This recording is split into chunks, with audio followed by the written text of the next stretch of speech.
ओम श्री गणेशाय नमः। आज है संकष्टी चतुर्थी। आज संकष्टी चतुर्थी व्रत कथा और गणेश जी की कथा बुधवार व्रत कथा श्रवण करेंगे। प्रिय भक्तजनों, वीडियो में अंत तक जरूर बने रहिए। चलिए कथा आरंभ करते हैं। बोलिए गणपति गजानंद महाराज की जय, शंकर भगवान की जय, पार्वती मैया की जय, बोलिए बुध भगवान की जय। एक बार माता पार्वती जी ने गणेश जी से पूछा कि वैशाख माह के कृष्ण पक्ष की जो संकटा नामक चतुर्थी कही गई है, उस दिन कौन से गणेश जी का किस विधि विधान से पूजन करना चाहिए और उस दिन भोजन में क्या ग्रहण करना चाहिए। तो भगवान गणेश जी ने उत्तर दिया कि हे माता, वैशाख कृष्ण पक्ष की चतुर्थी के दिन वक्रतुंड नामक गणेश जी की पूजा करनी चाहिए, व्रत करना चाहिए और भोजन में कमलगट्टे का हलवा लेना चाहिए। हे जननी, द्वापर युग में राजा युधिष्ठिर ने इस प्रश्न को पूछा था और उसके उत्तर में भगवान श्री कृष्ण ने जो कहा, मैं उसी इतिहास का वर्णन करता हूँ, आप श्रद्धा युक्त होकर के सुने। तो भगवान श्री कृष्ण बोले कि हे राजन, इस कल्याण हेतु दात्री चतुर्थी का जिसने व्रत किया और उसे जो फल प्राप्त हुआ, मैं उसे तुमसे कह रहा हूँ। प्राचीन काल में एक रंतिदेव नामक प्रतापी राजा हुए। जिस प्रकार आग तृण समूह को जला डालती है, उसी प्रकार वे अपने शत्रुओं के विनाशक थे। उनकी मित्रता यम, कुबेर, इंद्रादि के देवों से थी। उन्हीं के राज्य में धर्मकेतु नामक एक ब्राह्मण रहते थे। उनकी दो स्त्रियां थी, एक का नाम सुशीला और दूसरी का नाम चंचला था। सुशीला नित्य ही कोई न कोई व्रत किया करती थी, फलतः उसने अपने शरीर को दुर्बल बना डाला था। इसके विपरीत चंचला कभी भी कोई व्रत उपवास आदि न करके भरपेट भोजन किया करती थी। और इधर सुशीला को सुंदर लक्षणों वाली एक कन्या की उत्पत्ति हुई और चंचला को पुत्र रत्न की प्राप्ति हुई। यह देखकर चंचला बारंबार सुशीला को ताना देने लगी, अरे सुशीला, तूने इतना व्रत उपवास करके शरीर को जर्जर बना डाला, फिर भी एक कृषकाय कन्या को जन्म दिया। मुझे देख, मैं कभी व्रतादि के चक्कर में न पड़ करके हष्ट पुष्ट बनी हुई हूँ और वैसे ही बालक को भी जन्म दिया है। अपनी सौत का व्यंग बाण सुशीला के हृदय में चुभने लगा। वह पतिव्रता विधिवत गणेश जी की उपासना करने लगी। जब सुशीला ने भक्तिभाव से संकटनाशक गणेश चतुर्थी का व्रत किया तो रात्रि में वरदायक गणेश जी ने उसे दर्शन दिए और श्री गणेश जी ने कहा कि हे सुशीली, तेरी आराधना से हम अत्यधिक संतुष्ट हैं। मैं तुम्हें वरदान दे रहा हूँ कि तेरी कन्या के मुख से निरंतर मोती और मूंगा प्रवाहित होते रहेंगे। हे कल्याणी, इससे तुझे सदा प्रसन्नता रहेगी। हे सुशीली, तुझे वेद शास्त्र वेदता एक पुत्र भी होगा। और इस प्रकार का वरदान देकर के गणेश जी वहाँ से अंतर्ध्यान हो गए। वरदान प्राप्ति के फलस्वरूप उस कन्या के मुंह से सदैव मोती और मूंगा झड़ने लगे। कुछ दिनों के बाद सुशीला के एक पुत्र उत्पन्न हुआ। तदंतर धर्मकेतु का स्वर्गवास हो गया। उनकी मृत्यु के उपरांत चंचला घर का सारा धन दूसरे घर में लेकर रहने लगी। परंतु सुशीला पतिगृह में रहकर ही पुत्र और पुत्री का पालन पोषण करने लगी।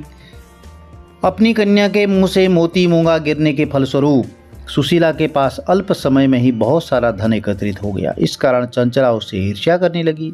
एक दिन हत्या करने के उद्देश्य से चंचला ने सुशीला की कन्या को कुएं में धकेल दिया। उस कुएं में गणेश जी ने उसकी रक्षा की और उस बालिका को वह सकुशल अपनी माता के पास लौट आई। उस बालिका को जीवित देख करके चंचला का मन उद्विग्न हो उठा और वह सोचने लगी कि जिसकी रक्षा ईश्वर करता है उसे कौन मार सकता है। और इधर सुशीला अपनी पुत्री को पुनः प्राप्त करके प्रसन्न हो गई। पुत्री को छाती से लगाकर कहा कि हे गणेश जी भगवान, तुमने पुनः जीवन दान दिया है। अनाथों के नाथ गणेश जी ही हैं। चंचला आकर उसके पैरों में नतमस्तक हुई। उसे देखकर सुशीला के आश्चर्य का ठिकाना न रहा। चंचला हाथ जोड़कर कहने लगी कि हे बहन सुशीले, मैं बहुत ही पापीन और दुष्टा हूँ। आप मेरे अपराध को क्षमा कर दीजिए। आप दयावती हैं। आपने दोनों कुलों का उद्धार कर दिया। जिसका रक्षक देवता होता है उसका मानव क्या बिगाड़ सकता है। जो लोग संतों और सत्पुरुषों का दोष देखते हैं वे अपनी करनी से स्वयं नाश को प्राप्त होते हैं। इसके बाद चंचला ने भी उस कष्ट निवारक पुण्यदायक संकट नाशक गणेश जी के व्रत को किया। श्री गणेश जी के अनुग्रह से परस्पर उन दोनों में प्रेम भाव स्थापित हो गया। जिस पर गणेश जी की कृपा होती है उसके शत्रु भी मित्र बन जाते हैं। और सुशीला के द्वारा संकट नाशक गणेश जी चतुर्थी व्रत किए जाने के कारण ही उसकी सौत चंचला का हृदय परिवर्तित हो गया। श्री गणेश जी कहते हैं कि हे देवी, पूर्व काल का पूरा वृतांत आपको सुना दिया। इस लोक में इससे श्रेष्ठ विघ्न विनाशक कोई दूसरा व्रत नहीं है। तो प्रिय भक्तजनों, आज के दिन गणेश चतुर्थी, संकष्टी चतुर्थी का व्रत जरूर करना चाहिए।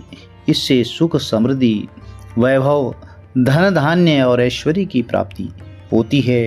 कुटुंब में सुख समृद्धि सदैव बनी रहती है। प्रिय भक्तजनों, आज बुधवार का दिन है, तो गणपति गजानन महाराज की एक अन्य कहानी भी श्रवण कर लेते हैं। एक बुढ़िया माई थी, वह बहुत ही गरीब और दृष्टिहीन थी। उसके एक बेटा और बहू थे। वह बुढ़िया सदैव गणेश जी की पूजा किया करती थी। तो एक दिन गणेश जी प्रकट होकर के उस बुढ़िया से बोले कि बुढ़िया माँ, तू जो चाहे सो मांग ले। तो बुढ़िया माई बोली, मुझसे तो मांगना नहीं आता है, कैसे और क्या मांगूँ। तब गणेश जी बोले, अपने बेटे बहू से पूछ करके मांग लेना। तो तब बुढ़िया ने अपने बेटे से कहा कि गणेश जी कहते हैं कि तू कुछ मांग ले, तो बता मैं क्या मांगूं। तो बेटे ने कहा, माँ तू धन मांग ले। अब बहू से पूछा तो बहू ने कहा, माँ तू नाती मांग ले। अब इसने कहा, बुढ़िया सोच रही थी कि ये तो सब अपने मतलब की बात कर रहे हैं, इसलिए बुढ़िया ने जो है अपने पड़ोसियों से पूछा।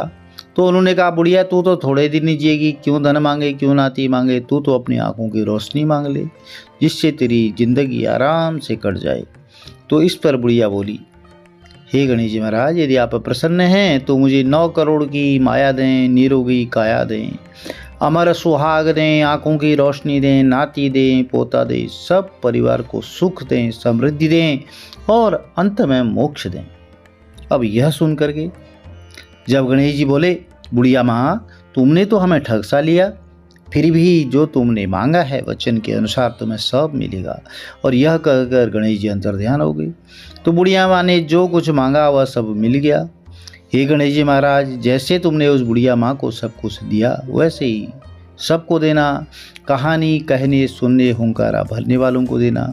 सबके घर में सुख, समृद्धि, बरकत सदैव बनाए रखना। तो एक अन्य कथा श्रवण कर लेते हैं। एक समय की बात है, श्री हरि विष्णु भगवान का विवाह लक्ष्मी जी के साथ निश्चित हो गया। तो विवाह की तैयारी होने लगी। सभी देवताओं को निमंत्रण भेजे गए, परंतु गणेश जी भगवान को निमंत्रण नहीं दिया। तो कारण जो भी रहा हो, अब भगवान श्री हरि विष्णु की बारात जाने लगी।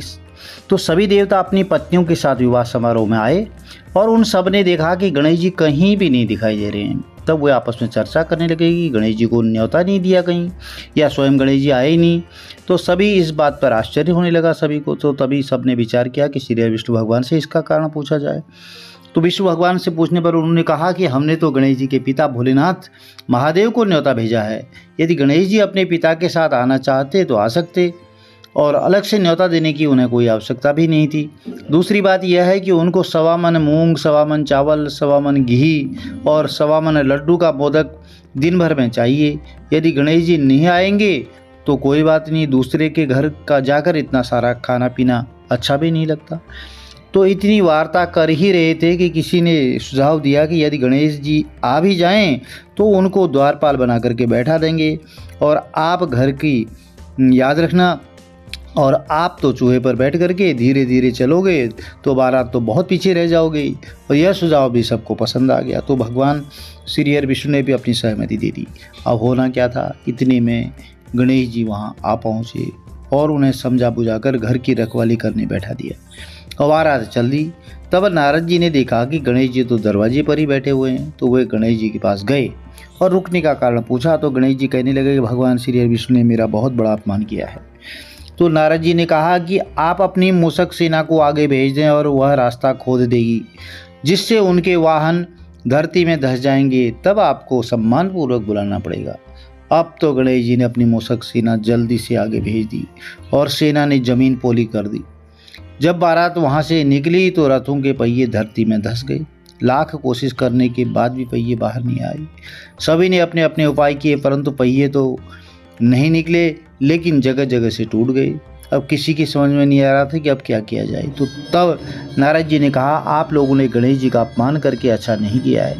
यदि उन्हें मना कर लाया जाए तो आपका कार्य सिद्ध हो सकता है और यह संकट टल सकता है। तो शंकर भगवान ने अपने दूत नंदी को भेजा और वह गणेश जी को लेकर के आए। गणेश जी का आदर सम्मान के साथ पूजन किया गया। तब कहीं रथ के पहिए निकले और अब रथ के पहिए निकल तो गए परंतु वे टूट फूट गए और उन्हें कौन सुधारे। पास के खेत में खाती काम कर रहा था, उसे बुलाया गया। खाती अपना कार्य करने से पहले ओम श्री गणेशाय नमः कहकर गणेश जी की वंदना मन ही मन करने लगा। देखते ही देखते खाती ने सभी पहियों को ठीक कर दिया। अब तब खाती कहने लगा कि हे देवताओं, आपने सर्वप्रथम गणेश जी को नहीं मनाया होगा और ना ही उनकी पूजन की होगी, इसलिए तो आपके साथ यह संकट आया है। हम तो मूर्ख अज्ञानी हैं, फिर भी पहले गणेश जी को ही पूजते हैं, उनका ध्यान करते हैं, और आप लोग तो देवतागण हैं, फिर भी आप गणेश जी को कैसे भूल गए। अब आप लोग भगवान श्री गणेश जी की जय जयकार बोल कर के जाएं तो आपके सब काम बन जाएंगे और कोई भी संकट नहीं आएगा। ऐसा कहते हुए भारत वहाँ से चल दी और विष्णु भगवान का लक्ष्मी जी के साथ विवाह संपन्न करा के सकुशल घर लौट आए। तो हे गणेश जी महाराज, आपने श्री हरि विष्णु भगवान को जैसे कारज सरियो और वैसे कारज सबका सिद्ध कर दीजिए। बोलो गजानन महाराज की जय। प्रिय भक्तजनों, कहानियाँ गणेश जी की बहुत सारी प्रचलित हैं। एक अन्य कथा श्रवण करते हैं। एक समय की बात है, राजा हरिश्चंद्र जी के राज्य में एक कुम्हार था। वह मिट्टी के बर्तन बनाता, लेकिन वे कच्चे ही रह जाते। तो एक पुजारी की सलाह पर उसने इस समस्या को दूर करने के लिए एक छोटे बालक को मिट्टी के बर्तनों के साथ आवा में डाल दिया। उस दिन संकष्टी चतुर्थी का व्रत था और उस बच्चे की माँ अपने बेटे के लिए परेशान थी। उसने गणेश जी से बेटे की कुशलता की प्रार्थना की। दूसरे दिन जब कुमार ने सुबह उठकर देखा तो आवा में उसके बर्तन तो पक गए, लेकिन बच्चे का कोई बाल भी बांका नहीं हुआ था। वह डर गया और राजा के दरबार में जाकर के सारी घटना बता दी। इसके बाद राजा ने उस बच्चे और उसकी माँ को बुलवाया तो माँ ने सभी तरह के विघ्न दूर करने वाली संकष्टी चतुर्थी के बारे में बताया। बोला कि मैं इसका व्रत करती हूँ, इससे मेरे संतान पर, मेरे कुटुंब पर कभी भी कोई विघ्न नहीं आ सकता है। तो इस घटना के बाद से महिलाएं संतान और परिवार के सौभाग्य के लिए संकट चौथ का व्रत करने लगी। बोली गणपति गजानन महाराज की जय। प्रिय भक्तजनों, कथाएं बहुत सारी प्रचलित हैं। संकष्टी चतुर्थी के दिन एक अन्य कथा भी श्रवण कर लेते हैं। पौराणिक कथा के अनुसार एक बार देवता कई विपदाओं से घिर गए थे। तब वह मदद मांगने के लिए भगवान भोलेनाथ के पास आए। तो उस समय शिव जी के साथ कार्तिकेय और गणेश जी भी बैठे थे। तो देवताओं की बात सुनकर के शिव जी ने कार्तिकेय और गणेश जी से पूछा कि तुम में से कौन देवताओं के कष्टों का निवारण कर सकता है। तो तब कार्तिकेय और गणेश जी ने दोनों ने स्वयं को इस कार्य के लिए सक्षम बताया। अब इस पर भगवान शिव ने दोनों की परीक्षा लेते हुए कहा कि तुम दोनों में से सबसे पहले जो पृथ्वी की परिक्रमा करके आएगा वही देवताओं की मदद करने जाएगा। भगवान शिव के मुख से यह वचन सुनते ही कार्तिकेय अपने वाहन मोर पर बैठ करके पृथ्वी की परिक्रमा करने के लिए निकल दिए। परंतु गणेश जी सोच में पड़ गए कि वह चूहे के ऊपर बैठ करके सारी पृथ्वी की परिक्रमा करेंगे तो इस कार्य में तो उन्हें बहुत समय लग जाएगा। तभी उन्हें एक उपाय सूझा। तो उन्होंने सोचा कि अब गणेश जी अपने स्थान से उठे और अपने माता पिता की 7 बार परिक्रमा करके वापस वहीं पर बैठ गए। अब परिक्रमा करके लौटने पर कार्तिकेय स्वयं को विजेता बताने लगे। तो तब शिव जी और ने श्री गणेश जी से पृथ्वी की परिक्रमा ना करने का कारण पूछा। तो तब गणेश ने कहा कि माता पिता के चरणों में ही समस्त लोक हैं। और यह सुनकर भगवान शिव ने गणेश जी को देवताओं के संकट दूर करने की आज्ञा दी। और इस प्रकार भगवान शिव ने गणेश जी को आशीर्वाद दिया कि चतुर्थी के दिन जो तुम्हारा व्रत करेगा, पूजन करेगा और रात्रि में चंद्रमा को अर्घ्य देगा, उसके तीनों ताप यानी दैहिक ताप, दैविक ताप और भौतिक ताप दूर हो जाएंगे।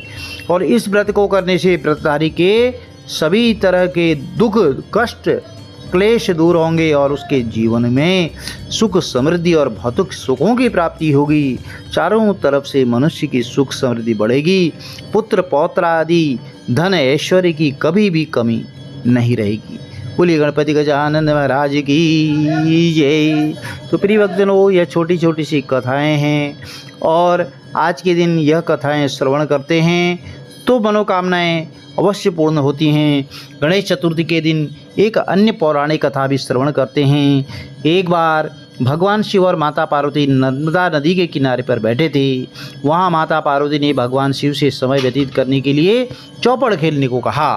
तो भगवान शिव चौपड़ खेलने के लिए तैयार हो गए, परंतु इस खेल में हार जीत का फैसला कौन करेगा, और यह प्रश्न उनके समक्ष उठा। तो भगवान शिव ने कुछ तिनके एकत्रित करके उसका एक पुतला बनाकर उसकी प्राण प्रतिष्ठा कर दी और पुतले से कहा कि बेटा, हम चौपड़ खेलना चाहते हैं, परंतु हमारी हार जीत का फैसला करने वाला यहाँ पर कोई नहीं है, इसलिए तुम बताना कि हम दोनों में से कौन हारा और कौन जीता। अब उसके बाद भगवान शिव और माता पार्वती का चौपड़ खेल आरंभ हो गया। यह खेल 3 बार खेला गया और संयोग से तीनों बार माता पार्वती ही जीत गई। अब खेल समाप्त होने के बाद जब खेल समाप्त हो गया तो बालक से हार जीत का फैसला सुनाने के लिए कहा। तो उस बालक ने महादेव को विजयी बता दिया। यह सुनकर माता पार्वती क्रोधित हो गई और क्रोध में उन्होंने बालक को लंगड़ा होने, कीचड़ में पड़े रहने का श्राप दे दिया। बालक ने माता पार्वती से माफ़ी मांगी और कहा कि यह मुझसे अज्ञानतावश ऐसा हुआ है, मैंने किसी द्वेष भाव में ऐसा नहीं किया। तो बालक द्वारा क्षमा मांगने पर माता ने कहा कि यहाँ गणेश पूजन के लिए नाग कन्याएँ आएंगी, उनके कहे अनुसार तुम गणेश का व्रत करो और ऐसा करने से मुझे तुम प्राप्त कर लोगे। और यह कहकर माता पार्वती शिव के साथ कैलाश पर्वत पर चली गई। 1 वर्ष के बाद उस स्थान पर नाग कन्याएँ आई और तब नाग कन्याओं ने से श्री गणेश जी के व्रत की विधि मालूम करने पर उस बालक ने 21 दिन तक लगातार गणेश जी भगवान का व्रत किया। उसकी श्रद्धा से गणेश जी प्रसन्न हुए। उन्होंने बालक को मनोवांछित फल मांगने के लिए कहा। तो उस पर बालक ने कहा कि हे विनायक जी, मुझ में इतनी शक्ति दीजिए कि मैं अपने पैरों से चल करके अपने माता पिता के साथ कैलाश पर्वत पर पहुंच सकूं और वे यह देख करके प्रसन्न हों। तब बालक को वरदान देकर के श्री गणेश जी अंतर्ध्यान हो गए।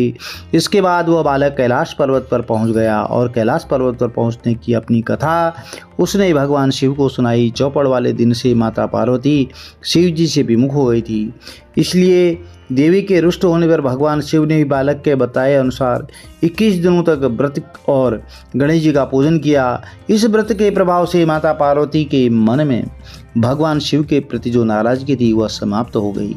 तब इस व्रत विधि यह भगवान शंकर ने माता पार्वती को बताई। यह सुनकर माता पार्वती के मन में भी अपने पुत्र कार्तिकेय से मिलने की इच्छा जागृत हुई। तो तब माता पार्वती ने भी 21 दिन तक श्री गणेश का व्रत किया। दूर्वा, फूल और लड्डुओं से गणेश जी का पूजन अर्चन किया। व्रत के 21वें दिन कार्तिकेय स्वयं माता पार्वती से आ मिले। उस दिन श्री गणेश चतुर्थी का यह व्रत समस्त मनोकामनाओं की पूर्ति करने वाला व्रत माना जाता है। इस व्रत को करने से मनुष्य के सारे कष्ट, रोग, कलह, कलेश दूर हो जाते हैं और मनुष्य को समस्त सुख और सुविधाएं प्राप्त होती हैं। कुटुंब में सदैव सुख समृद्धि बनी रहती है। तो प्रिय भक्तजनों, अब जो है आज बुधवार का दिन है, तो बुधदेव भगवान की कथा भी श्रवण कर लेते हैं। चलिए बुधदेव भगवान की कथा आरंभ करते हैं। बोलिए बुध भगवान की जय, गणपति गजानन महाराज की जय, शंकर भगवान की जय। शांति और सर्व सुखों की इच्छा रखने वाले जातकों को बुधवार का व्रत अवश्य करना चाहिए। इस व्रत में रात दिन में केवल एक बार ही भोजन किया जाता है और व्रत के समय हरी वस्तुओं का उपयोग करना श्रेष्ठ रहता है। गणपति गजानन महाराज को हरी दूर्वा और हरी मूंग आदि अर्पित करें, मोदक अर्पित कर सकते हैं। व्रत के अंत में भगवान भोलेनाथ की पूजा और माता पार्वती की पूजा भी करनी चाहिए। साथ ही बुधवार की कथा सुन करके आरती के बाद प्रसाद लेकर के घर जाना चाहिए और बीच में नहीं उठना चाहिए। चलिए कथा आरंभ करते हैं। बोलिए गणपति गजानन महाराज की जय, शंकर भगवान की जय। एक समय एक व्यक्ति अपनी पत्नी को विदा करवाने के लिए अपनी ससुराल गया। वहाँ पर कुछ दिन रहने के बाद सास ससुर से विदा करने के लिए कहा, किंतु सब ने कहा आज तो बुधवार का दिन है, आज के दिन गमन नहीं करते हैं। वह व्यक्ति किसी भी प्रकार नहीं माना और अपनी हठ धर्मी करके बुधवार के दिन ही अपनी पत्नी को विदा कराकर अपने नगर को चल पड़ा। राह में उसकी पत्नी को बहुत प्यास लगी, तो उसने अपने पति से कहा कि मुझे बहुत ज़ोर से प्यास लगी है। तब वह व्यक्ति लोटा लेकर के रथ से उतरकर जल लेने चला गया। जैसे ही वह व्यक्ति पानी लेकर अपनी पत्नी के निकट आया तो वह यह देखकर आश्चर्य से चकित रह गया कि ठीक अपनी ही जैसी सूरत वैसी ही वेशभूषा में एक व्यक्ति पत्नी के पास रथ में बैठा हुआ है और उससे बातें कर रहा है। तो उसने क्रोध से कहा कि तू कौन है जो मेरी पत्नी के निकट बैठा हुआ है। तो दूसरा व्यक्ति बोला, यह तो मेरी पत्नी है, मैं अभी अभी ससुराल से विदा करा कर ला रहा हूँ। तो दोनों व्यक्ति परस्पर आपस में झगड़ने लगे। तभी राज्य के सिपाही आकर लोटे वाले व्यक्ति को पकड़ने लगे। तो स्त्री से पूछा कि तुम्हारा असली पति कौन सा है। तब पत्नी शांत ही रही क्योंकि दोनों एक जैसे थे। वह किसे अपना असली पति कहे। वह व्यक्ति ईश्वर से प्रार्थना करता हुआ बोला कि हे परमेश्वर, यह क्या लीला है कि सच्चा झूठा बन रहा है। तभी आकाशवाणी हुई कि अरे मूर्ख, आज बुधवार का दिन था, तुझे गमन नहीं करना था, तूने किसी की बात नहीं मानी, यह सब लीला बुद्धदेव भगवान की है। उस व्यक्ति ने बुद्धदेव से प्रार्थना की और अपनी गलती के लिए क्षमा याचना की। तब बुद्धदेव जी अंतर्ध्यान हो गए और वह अपनी स्त्री को लेकर के घर आया। बुधवार का व्रत वे दोनों पति पत्नी नियम पूर्वक करने लगे। प्रिय भक्तजनों, जो भी व्यक्ति इस कथा को श्रवण करता है, सुनाता है, हुंकारा भरता है, उसकी मनोकामनाएं अवश्य पूर्ण होती हैं और बुधवार के दिन यात्रा करने का कोई दोष नहीं लगता है। उसको सर्व प्रकार से सुखों की प्राप्ति होती है। अब गणेश जी की आरती श्रवण करते हैं। जय गणेश जय गणेश जय गणेश देवा, माता जकी पार्वती पिता महादेवा। एक दंत दयावंत चार भुजाधारी, एक दंत दयावंत चार भुजाधारी, मस्तक सिंदूर सोहि मूस की सवारी। हार चढ़े फूल चढ़े और चढ़े मेवा, लड्डुअन का भोग लगे संत करे से। जय गणेश जय गणेश जय गणेश देवा, माता जगी पार्वती पिता महादेवा। अंधन को आँख देते, कोढ़िन को काया, बांझन को पुत्र देते, निर्धन को माया।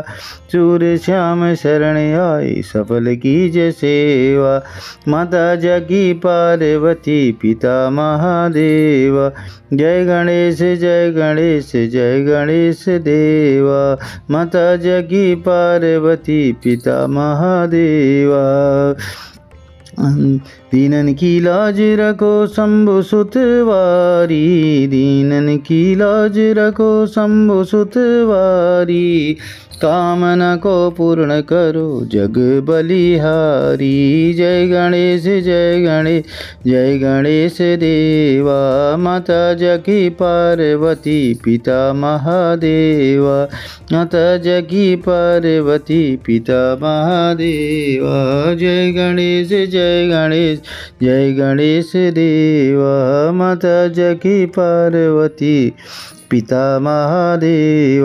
बोले गणपति गजानन महाराज की जय, बोले शंकर भगवान की जय, बोले बुद्ध भगवान की जय। प्रिय भक्तों, यह छोटी सी कथा अच्छी लगी तो वीडियो को शेयर जरूर करें।